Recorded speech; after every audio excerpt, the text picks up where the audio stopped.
My name is Professor Sree Yeluri, and I'm the Associate Dean of Humanities for undergraduate programs and special projects. And I'm welcoming you today to this session on what you gain by studying the humanities at Rice University. I'd like to introduce our Dean of the School of Humanities, Kathleen Canning, who would like to welcome you this afternoon as well. Dean Canning. Thanks, Professor Yarbrough. And thanks to our staff team and John Waterhouse for setting us all up here, and Eric Granquist. I'm really pleased to welcome you to our event today. There's nothing kind of closer to my heart than endorsing and getting excited about why one should study the humanities. And it's not because I'm a Dean of Humanities alone, it's because I just let you know that before I was a Dean of Humanities, I was a chair of a social science department, the largest history department in the country at the University of Michigan. Happened to be in social science, which just shows us that the borders and between disciplines are very fluid these days. So and between sort of what is a social science, what is humanistic inquiry, and even, so what I want to say about the humanities at Rice is that we have over the past 3 years become much more vibrant and excited about interacting with the other schools and also building new ties within our own school across disciplines. And so I think in a way that undergrads at Rice show us the importance of connecting disciplines. So we have a kind of buzzword about the humanities at Rice, which is connective humanities. In a way, the students lead the way, because if we don't offer sort of connective minors like medical humanities, environmental humanities, politics, law, and social thought, the students triple major. So we want to relieve the students from having to have 3 majors or even 2, and let them follow the major that they most think is aligned with their imagination of their future, and still receive a deep humanistic training through minors if that's their path.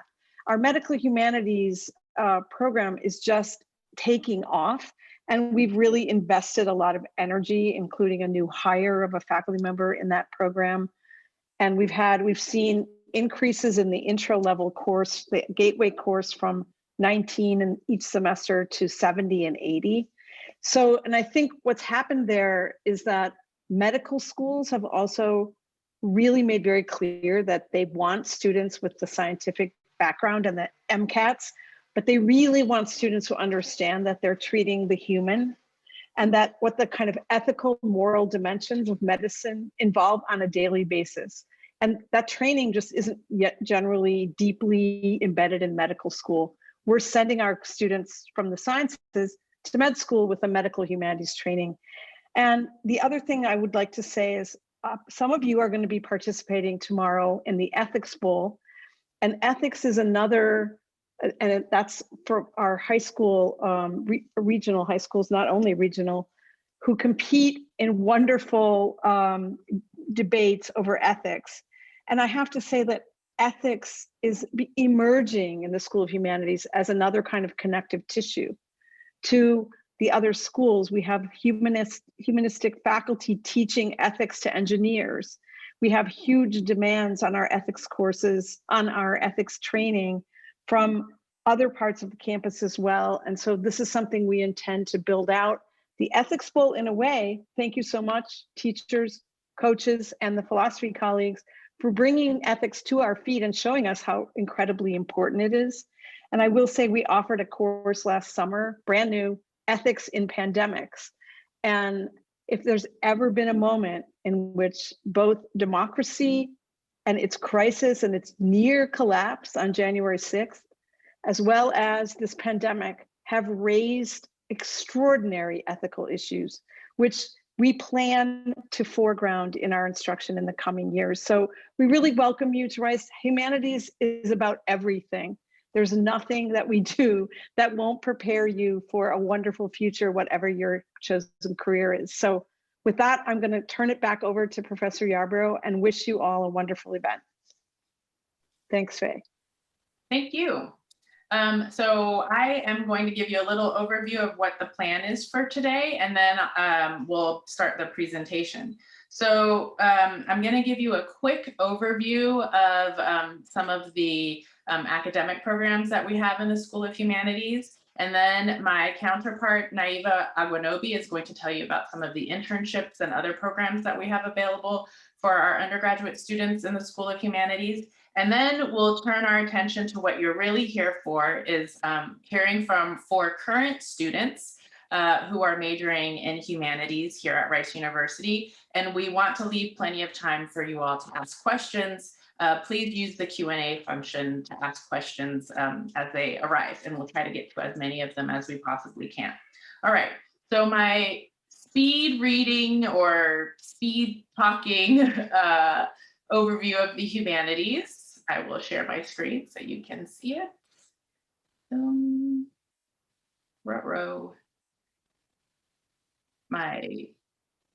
There we go. Bear with me. Okay.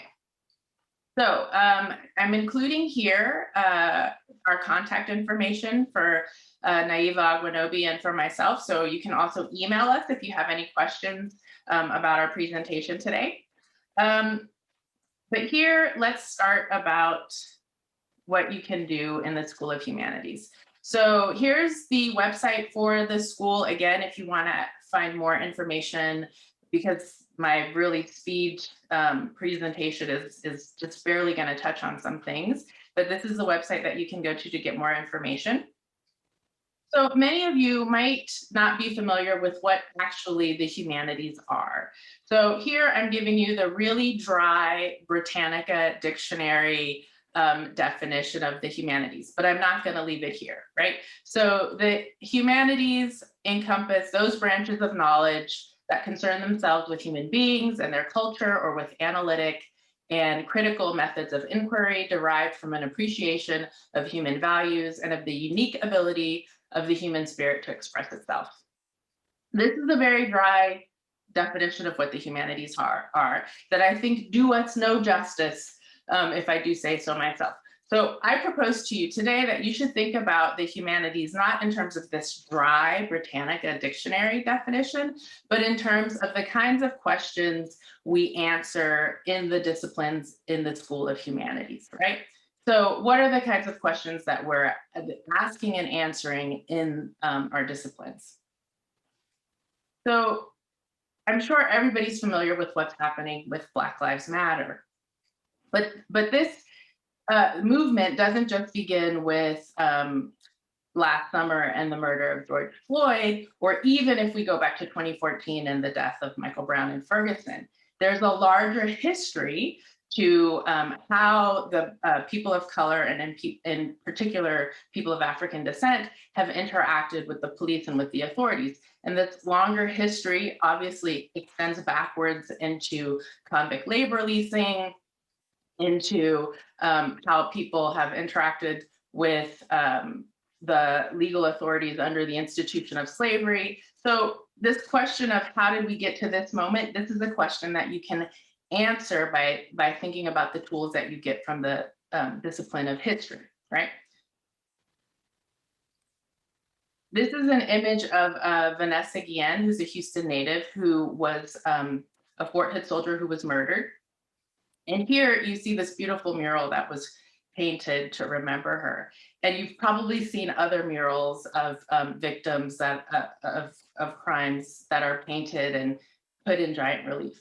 Well, how is it that we often turn to creating art to deal with our grief and to remember people? This is the kind of question that you might pursue in visual and dramatic arts, another discipline in the School of Humanities.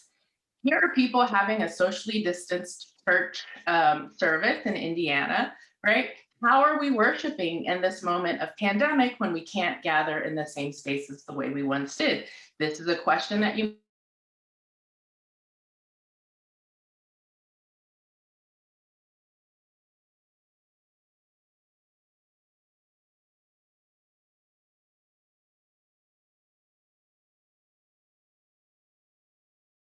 the Social Studies program. Again, these are the kinds of questions that we're asking and answering in the disciplines of the School of Humanities.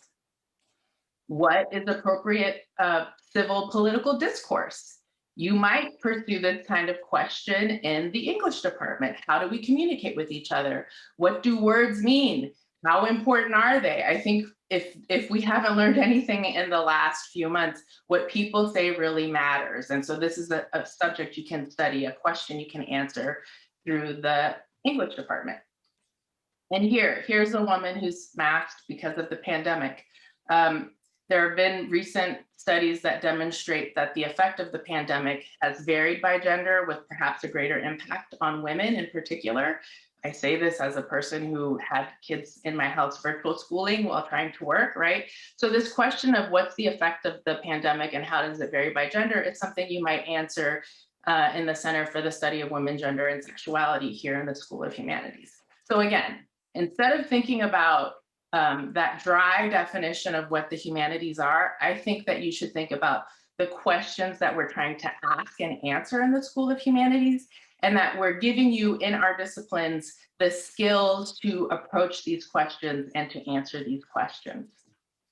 So what are the disciplines, the fields of study that you can pursue in the School of Humanities? Here we have a list of our departments and programs and centers. I'll just highlight a couple of them because, again, our time is short. So Transnational Asian Studies is new, and it looks at the movement of Asian people across the world. So it's not tied to geography, but tied to the movement of people. We think this is very innovative and exciting.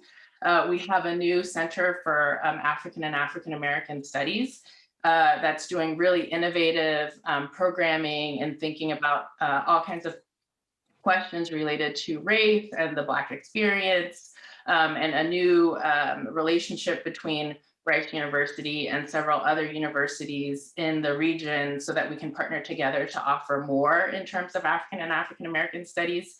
And Dean Canning mentioned the field of medical humanities. Again, this is really booming. People are very interested in pursuing this minor, and medical schools are interested in students who have this experience. So these are some of the things that you can, the departments and centers and programs that you can be a part of if you come to Rice and major in the humanities.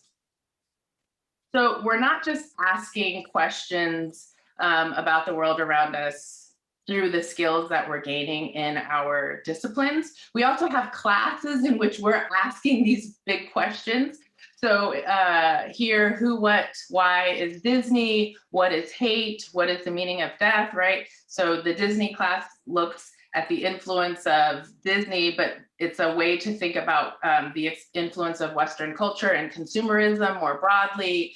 What is hate? I don't think I have to belabor how important this question, thinking about this question is. Is it chemical? Is it biological? Is it nurtured behavior, right? And what is the meaning of death? As we face this tremendous loss of life in this country and in the world, what does this mean? How are we dealing with it? These are the kinds of classes that we offer in our school.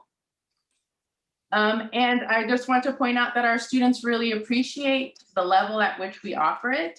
The niche rankings are sometimes referred to as the Yelp of universities. So students, these are students' rankings of our programs.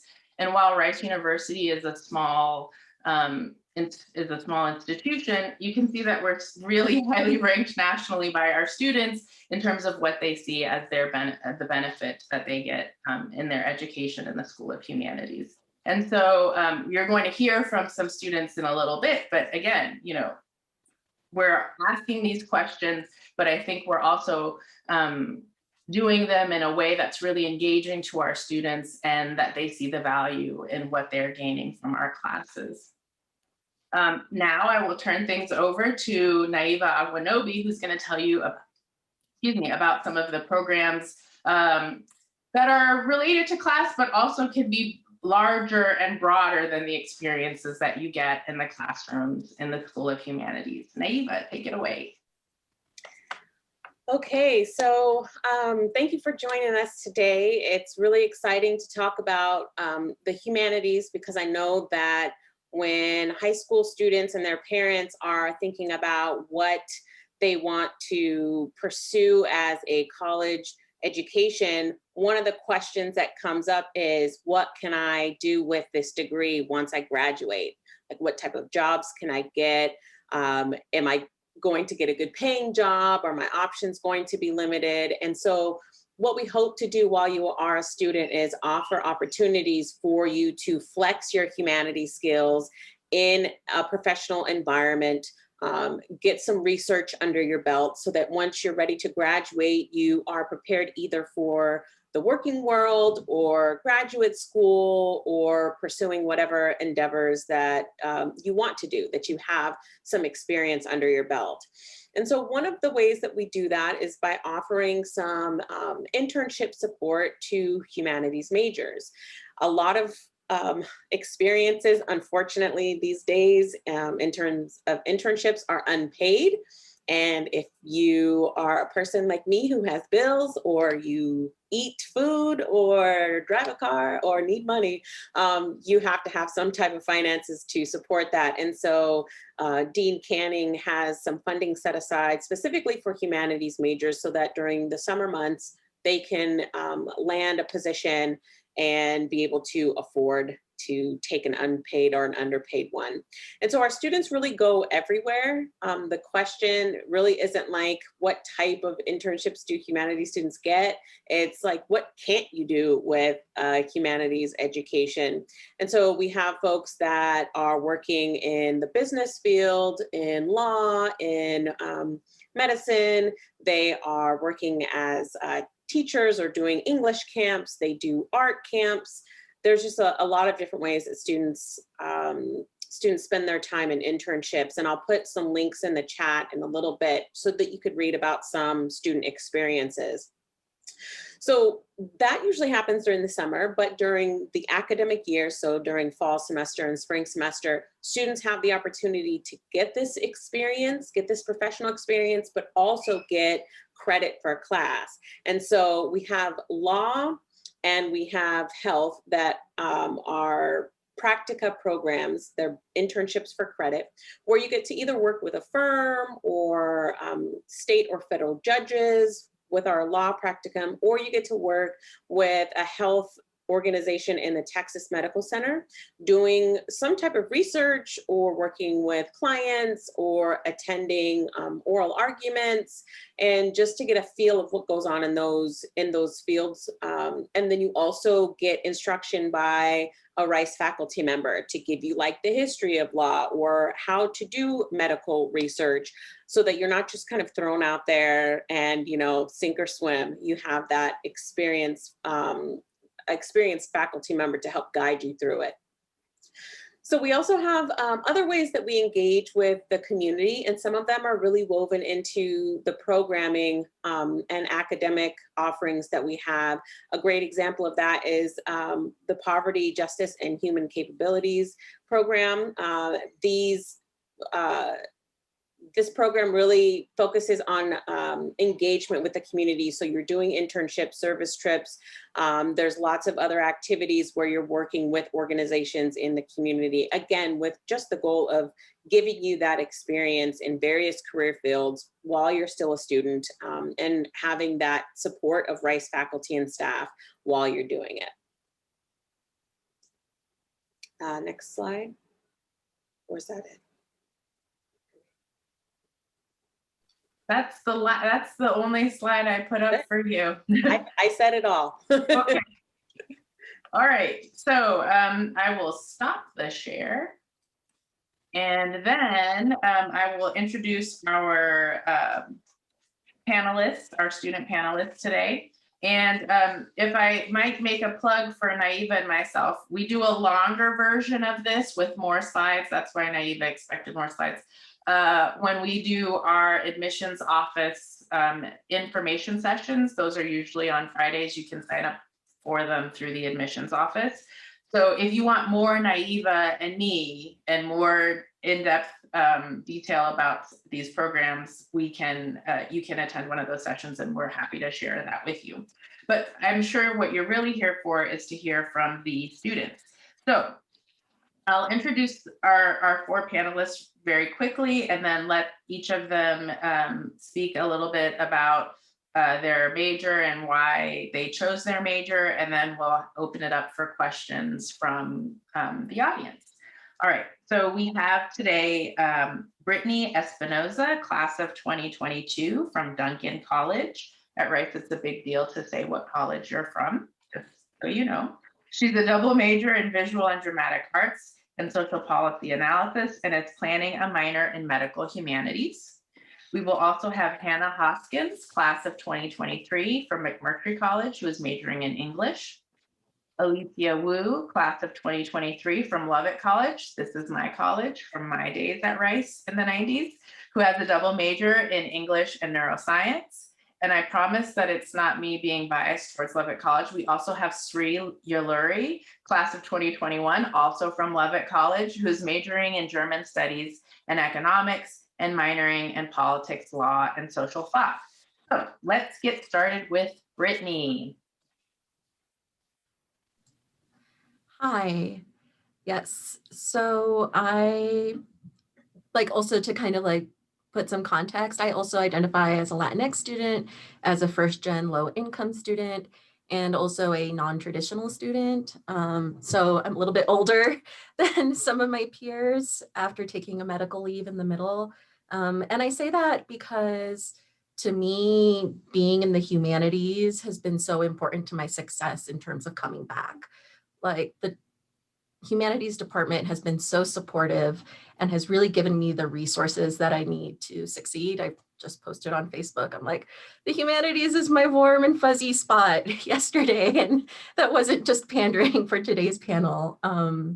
And I really haven't valued being a humanities student also in terms of how it's informed my work in the social sciences. And visual and dramatic arts, I hear a lot of people say studio art, social policy analysis, those are two strange, different things. How do they connect? And I tell them all the time, it connects in so many different ways. What I'm learning in social policy is informing the kind of art that I create, and the kind of art that I create is a very specific response to the issues that I see coming up through social policy analysis. And not to be biased, but I feel like also my humanities classes kind of give me an edge in my social policy classes, because there's different kinds of studies that we have that I never would have come upon by myself if it hadn't been for those. I'm thinking specifically of a study that we read about the experience of people being intubated, and sort of what are the ethics of intubating people and extubating people. And that directly influenced my work later on in sort of in one of my classes called Social Policy in a Pandemic. And so that's just one of the examples of even if you're not considering exclusively a humanities major or minor, it's still a worthwhile endeavor to pairing with your work in a STEM, in more of the traditional sciences or in the social sciences. Thank you, Brittney. Next, Hannah Hoskins. Yes, thank you. I am an English major. And I think what drew me to English is sort of weird in that I've always known that I really loved English and I really loved humanities. And so just to keep myself brief, I really appreciate that the humanities degree at Rice is so open. I'm allowed to go explore other things outside of my major even that I really have always had a passion or a curiosity in. And I'm able to see how all these things sort of relate back to English and sort of the central humanistic principles. Thank you, Hannah. Next, Alicia. Hi, everyone. I'm Alicia. So I'm majoring in English and Neuroscience. And I'm actually pre-med, which is a little atypical because most people would expect me to be just a STEM major. I actually started out as bioengineering, but I very quickly switched over because it wasn't for me. And as a pre-med, I obviously have to consider med school and my pre-med trajectory. And so switching over to English was honestly one of the best things I ever did for myself. English is something that I've always genuinely been really passionate about. And a lot of pre-med students will ask about, you know, like, don't I have to do a lot of STEM? Don't I have to go really deep into science? But honestly, med schools are just doing a vibe check for you. They want to make sure that you're being a good student and you're doing something that you enjoy in undergrad. So pick a major that you genuinely really enjoy. And for me, that's English. But also at Rice, we have a whole bunch of English celebrities, which I did not expect. Like I started taking classes, then I found out that like one of my professors is like famous on Twitter, has written a whole bunch of papers that are really, really well known in the field. Also, another one of the professors at Rice who teaches English is like a best-selling novelist. So it's really, really crazy. Like the department is so stacked. So it's really, really cool.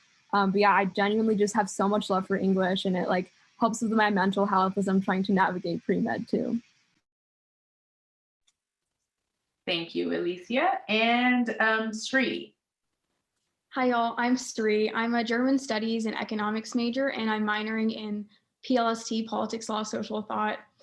When I was coming to Rice, I honestly didn't know what I was going to do. The only two things I did know was that I wanted to be pre-law, and I had a vague interest in working in Germany in the future.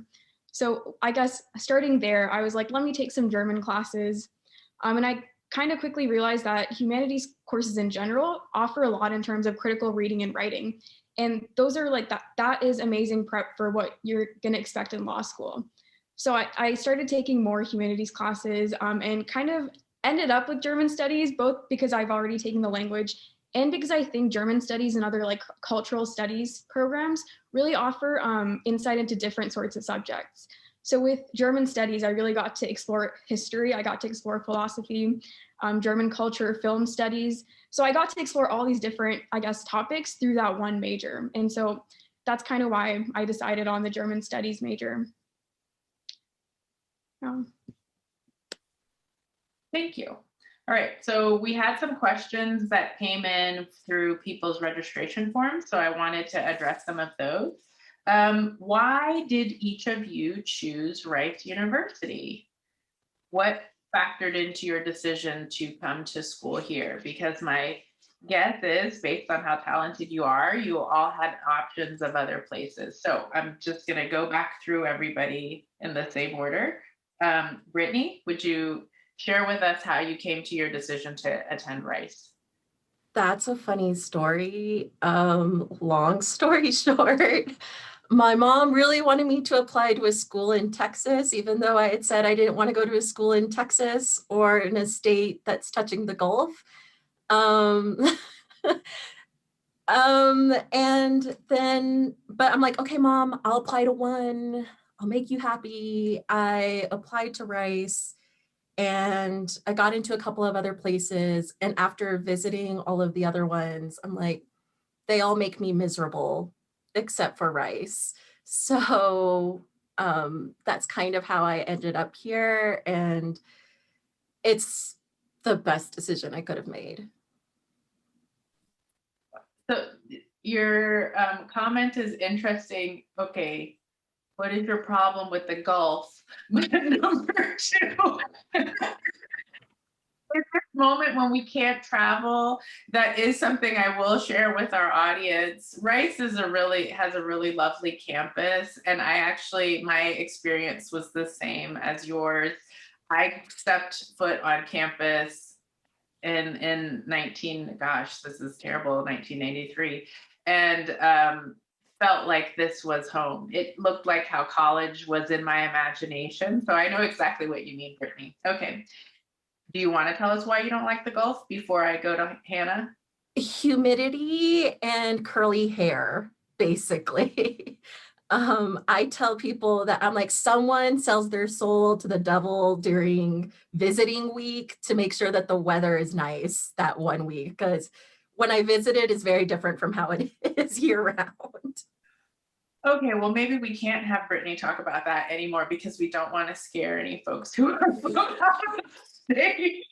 Okay, Hannah, How did you arrive at your decision to attend Rice University? I think my story is similarly funny to Brittney's, just in that I applied very widely, but didn't end up getting accepted a lot of places. But so when I got into Rice, I was like, I literally thought my mom was kidding. I was like, because she opened the email without me because she thought I was gonna get rejected. Yeah. And so then she's over there and I'm like yelling at me like, Hannah, you need to get off, because I was in biology class and I was like, no, I'm in class. You can tell me what it is after class. Yeah, like sort of after I, was seriously considering my options, I was like, okay, so Rice is like the best school I got into with like the best financial aid. And then also there was sort of like that magic moment when I visited campus once, and we walked around and I was like, this is the only college where I wasn't, miserable on the college tour. So I think just like sort of a combination of those factors really led me to, come to Rice. And I definitely can say wholeheartedly that it's probably one of the better decisions I've ever made, because I just absolutely love it. Okay, thank you, Hannah. Alicia, how did you reach your decision to attend Rice University? So I kind of went the opposite way, actually. When I was applying to colleges, I didn't do a lot of research, which was bad on my part. I kind of just applied everywhere. I've lived in Houston all my life. I live 40 minutes away from Rice in the suburbs. It's very boring. I hate Texas because of the heat. I wanted to go up north. And so I applied a lot of places. My parents were actually the ones that forced me to apply to Rice because they were like, it's a fantastic school. It's so close to home. You have to. And I was only looking at the physical aspects. I was like, Rice is a small school. I wanted a big one. I wanted like noise and a lot of I wanted a lot of people around. There's a lot of trees at Rice and they are very, very beautiful, but I hate pollen. And so I was focused on all the wrong things. But then eventually I decided to go to Rice because of what you can't see when you're just looking at Rice. So Rice has so much support for its students. If you guys know about O Week, which is like the week-long thing where it starts you off, you're a new student, and they just flood you with all this like love and all this support, and you cannot fail with all these people like rooting you on, pointing you in the right direction, picking you up when you like make a wrong step. But there's so much support at Rice, and you have so much access to things that you like wouldn't even think you could be able to reach, but Rice like puts it within your grasp. There's so much support here and I love it. Okay, and Sree, how did you decide? I actually wanted something closer to home. I wasn't keen on escaping home. And I lived in Sugar Land for like 6 years before. So Rice was, I think, an obvious option for me. But I was kind of, I guess, uncertain about whether it was a good fit until after O Week. What Alicia said about O Week is 100% true. That's kind of when I knew, okay, Rice is for me. I was honestly considering transferring before O Week. I was like, do I really want to be at Rice? But O Week really cinched it for me because, as Alicia said, the support system, the friends you make, the sort of atmosphere there is at Rice, that's kind of why I decided on Rice. Yeah. Okay, I think for some of our audience, you all are going to have to say a little bit more about what happens in O Week, right? Because I don't know that that's especially if you're in high school, I don't know if you're going to have been familiar with anything quite like O Week. O Week is its own kind of animal. So what can you say about O Week? And we'll go backwards this time instead of making Sree laugh. Right, so O Week stands for Orientation Week, and each student is placed in like a cohort of like 7 to 8 other new students, and you're matched with 4 advisors. And it's kind of an orientation into the academic and social life of Rice. So there's 50% academics, 50% fun is how we try to structure it. And it's essentially like, I guess, just a kind of a course on how it is to be at Rice, like what resources that you will hopefully reach out to during your time at Rice, what sorts of activities you could look forward to. It's just a way to help you find your place. That's kind of what O Week is about. It's about finding your place, finding people that you're comfortable reaching out to, and finding your friends. Okay. Hannah, you're probably the one who most recently had O Week. Well, you and Alicia probably most recently had O Week. So I'm especially curious about what Hannah and Alicia have to say about their O Week experiences. So we'll go Hannah and then Alicia. Yeah, I think you might have my year wrong. I'm actually 2024. So I'm a freshman, so I've really experienced it this last year. So even with the pandemic going on, I think O Week is a really weirdly warm experience. Like I, throughout the week was like, I can't wait for this to be over actually, because I hate summer camp vibes, like sort of the hurting. And even me who's like during the week, I was like, I can't wait till this is over. Like when it was over, I cried so hard because I was like, don't want it to end, because it was just like really magical to get to, you know, experience all these people really just loving on you. Like, I think the part that I remember the most vividly was they split us up one night for these talks, and they were like talks about things like, you know, relationship health, imposter syndrome, like mental health, and just sort of like general, like how to be healthy as a person. And I was like, this is really cool that they're so into enriching their students, that they're not just like, oh, here's how you academically succeed. They're investing in you more holistically. And so that was really special. But yeah, like Sree said, it's like, you know, 50% academics, 50% fun. You go around, you learn about, oh, here's the different chants for all the schools. You learn a fun little dance. And then you also like do meetings one-on-one with advisors who sort of point you in the right direction.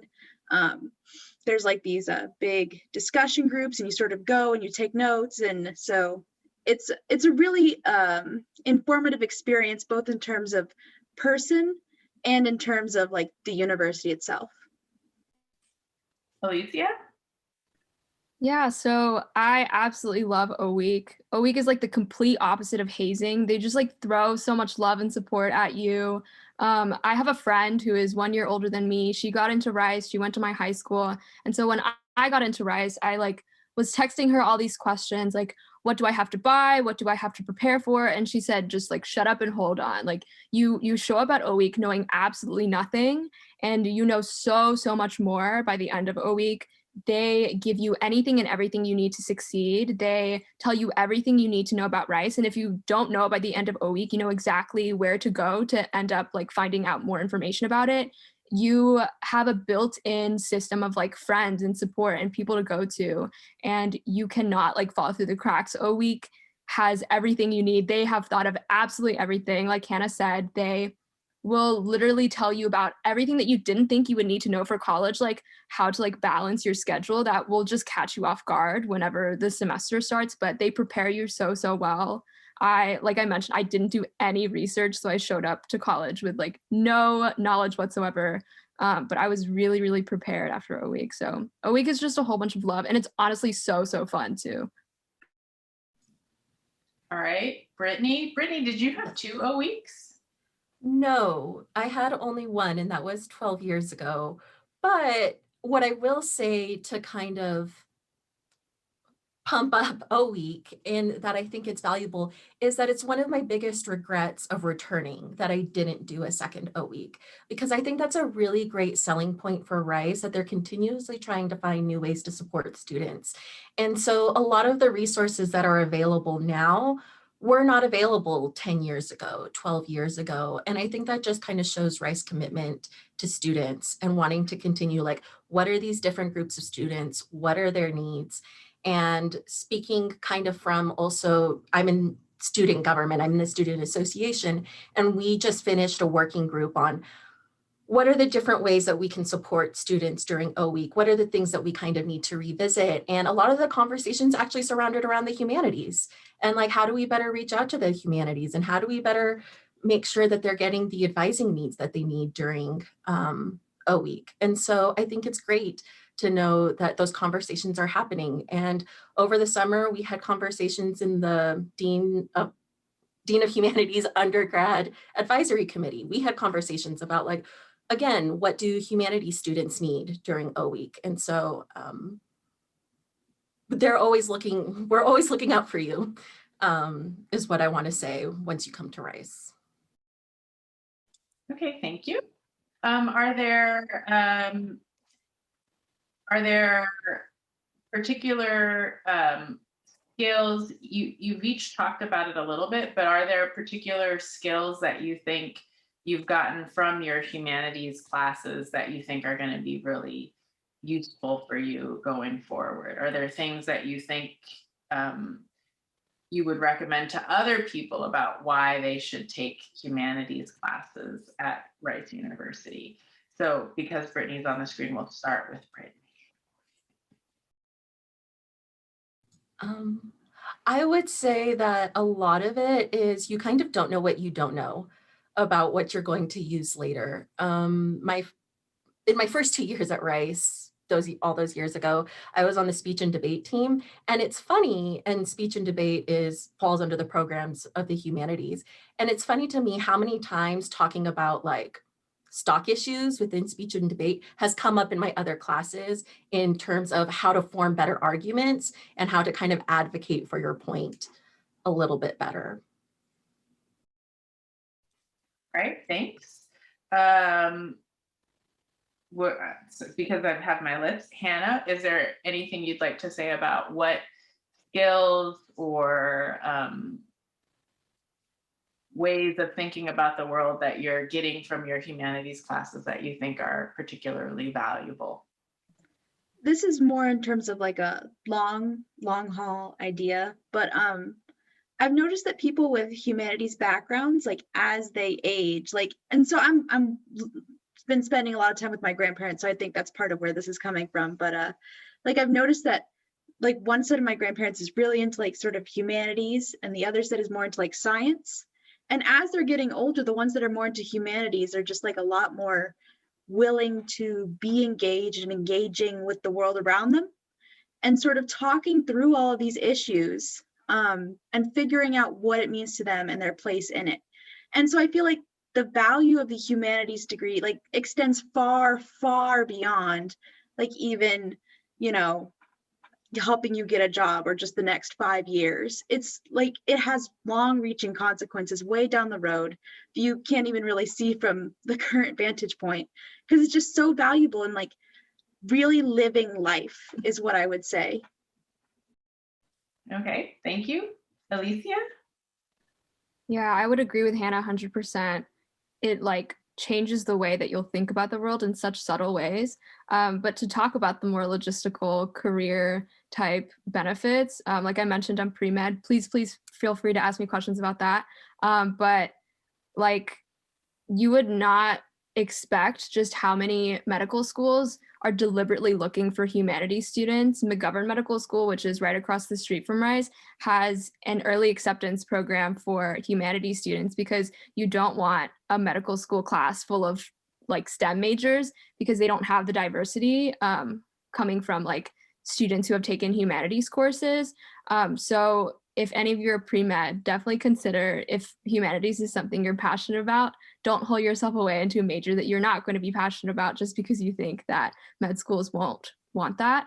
But also humanities, like they have such niche topics that you would not expect even exist. And you take these niche classes and it completely changes the way you think about things. And it sounds like such a dramatic thing to say, but I'm taking a class right now about the rise of the novel and how it deals with capitalism and feminism and the 18th century, all these things. It's so niche, and like now it's only been 4 days. We've been in that class for 4 days, and it's already completely changed the way I think about the world. It's absolutely crazy. It's insane.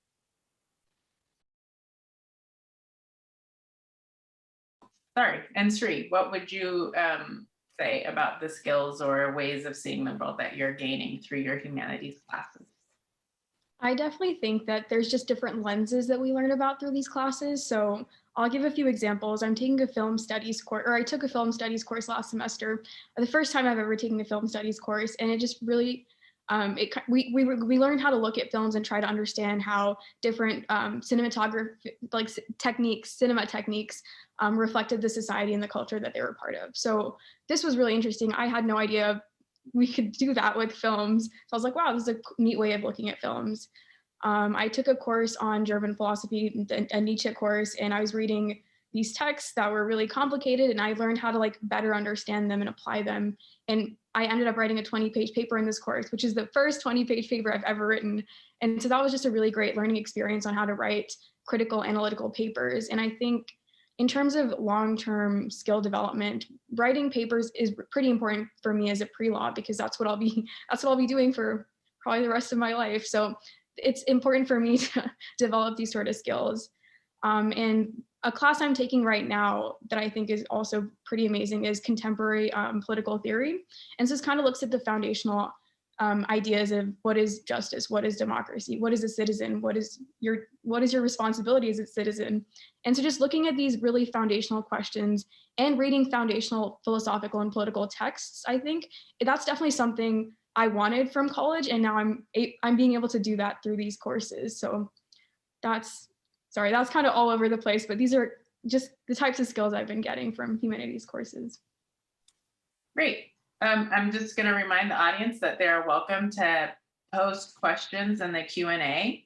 Another question, this is actually for Naiva, a question that came in through registration, is about how COVID-19 has affected some of the internship opportunities and those kinds of programs that students can pursue, right? Because we're social distancing, a lot of things have closed down. How have you been working with partners of the school to try to continue to let those experiences be really rich and robust for our students? Well, fortunately, a lot of the organizations that we work with are either like state and governmental organizations or health organizations that are really in tune with pandemic concerns and that believe in the science of how it spread and adhere to the CDC guidelines. So some of them have kind of been on the fence about letting students come in, but Rice has really kind of made it a point to allow these opportunities to be virtual. And fortunately, our partners are totally on board with that. So like, for instance, when we have students that are participating in the judicial practicum, normally they would be going down to the state and federal courthouses, meeting with the judges in their chambers, attending, hearings, and going into courtrooms with lots of people in the audience. Those have all moved to Zoom. And so the students are still able to get on to those and participate in meetings and stuff like that. Same thing with the health practicum. A lot of the research is fortunately already digital. So it's easy for them to access different databases and journals and things like that, and have meetings with the healthcare professionals virtually. So really, our number of participants has actually remained pretty steady. So students are still finding value in it, which I think is great. And our partners are just so excited to have Rice students that they are finding ways to make their activities accessible, even virtually. Have any of our panelists been able to participate in any research opportunities or internship opportunities in your time at Rice thus far? Okay, Alicia, are you nodding your head yes, that you've been able? Okay, so can you tell us about it? Yeah, I can. Rice has so much support. If you want to do stuff, research, internships, whatever it is. I'm actually involved in 2 labs right now, and it was kind of an accident because I was just emailing professors like, hi, do you have room for me? And 2 of them emailed back, and I hopped on just like within the next week, which was really cool. Also, just to add on about like internships and going online and stuff like that, for me, it's honestly been more accessible because now I'm able to work like in front of my computer. I'm working with an organization that's based out of Florida. I just did an interview yesterday for a company that is based out of Indiana. And my job right now, their headquarters is in New York. And so you can just do like amazing things at Rice. There are just opportunities flying at you left and right. And all you have to do is ask somebody and they'll know something, or they'll lead you to something that like will know somebody else, or it's like, there's just so many opportunities. It's so lush. All right. Have any of our other panelists been involved in any internships or research opportunities? So I see Brittney, yes, you have? Yeah, well, actually not quite yet, but that's kind of why I did my Facebook post yesterday, because I had lost my on-campus job, yay COVID, and totally fine, that makes sense, right? But then I went to office hours yesterday with a professor in the humanities, and they asked me, so what are you doing during the summer? Like, what are your plans?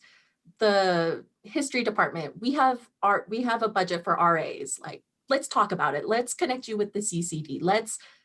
And she was saying, let's talk about it next week. And the week after that, and the week after that, if I want to. And so the humanities has just been really, really generous in terms of time and guidance. And I'm pretty sure I'm going to figure something out to do research-wise this summer. Anybody else? Yeah, Sree? To kind of just echo what Brittney was saying, I think the faculty at Rice is especially welcoming and eager to work with students. So my first internship when I was a freshman, I was interviewing a faculty member at the Baker Institute, and I was just really interested in their research, and I was writing an article for one of the clubs, I think forgot the club name, Rice Catalyst, I think. And so after the interview, he's like, are you interested in this work? Would you be potentially interested in doing an internship for me? And so it was just really that, like, it's not usually that easy, but it really was. I think that just really shows how eager faculty are, to work with students and support students. And so I'm still interning at the Baker Institute as a senior now. So that worked out really well. Yeah, I mean, I think you all are pointing to the possibility of finding these opportunities if you just talk to your professors and ask questions, right? So if you have a professor that you are interested in their research, that you ask them, hey, are you looking for a research assistant? I can speak to what happens in the history department, which is we have funding. So the School of Humanities has funding, but the history department also has funding, and we can help a faculty member hire a research assistant to do work for them. So for instance, one of my colleagues, Caleb McDaniel, just won the Pulitzer Prize for his book, Sweet Taste of Liberty. And he had undergraduates who did research for him. The department paid them for their research, for their work. He got valuable research done for his book, and now they've contributed to a Pulitzer Prize winning work. I think that's pretty awesome and pretty unusual in terms of college experiences. So it's just a matter of asking your professor, hey, I'm interested, is there an opportunity? Hannah, have you gotten to have a chance at this yet, or are you too new to have found an opportunity? Yeah, I've been thinking about a couple things, but like I think everybody has said, there's just so many opportunities. So I think I've taken, especially the first semester, to just sort of like get the lay of the land sort of thing. And so I'm looking forward to a couple ideas that I've been spinning for this next semester. Great. So our hour is winding down. And so I want to thank all of our panelists today for for answering all these questions and for sharing their time with us, especially on a Friday afternoon. I realize that I'm an old person and I wouldn't have anywhere to be on a Friday afternoon except in front of my computer doing email and work, but you all might have had more fun stuff to do, socially distanced and safe, I'm sure. So I appreciate you taking the time to be with us today, and we appreciate the audience for being with us. We want to include some links to events that are upcoming in the School of Humanities. do I have the ability to chew gum and talk at the same time so that I can post some of these links?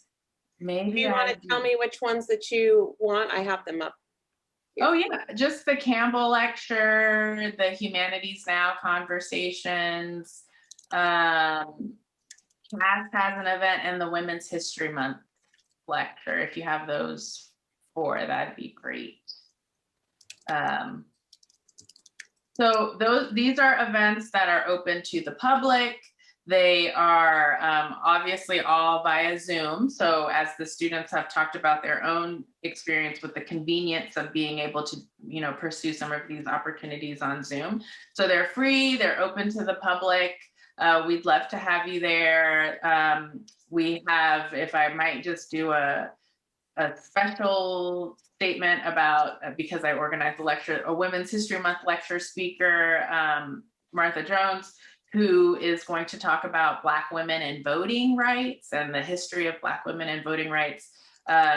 What if Black women have always been on the vanguard of voting? And I think given recent events and Stacey Abrams, this might be of particular interest to folks. So that's coming up. And the Campbell Lecture series, the Campbell Lecture presenter this year is Eddie Glaude, whom you've probably seen on television. And so we invite folks to come check those events out. And again, we appreciate everybody's participation today and our audience for joining us. Thanks a lot, everyone. Thanks so much, guys. We really appreciate you giving us your time.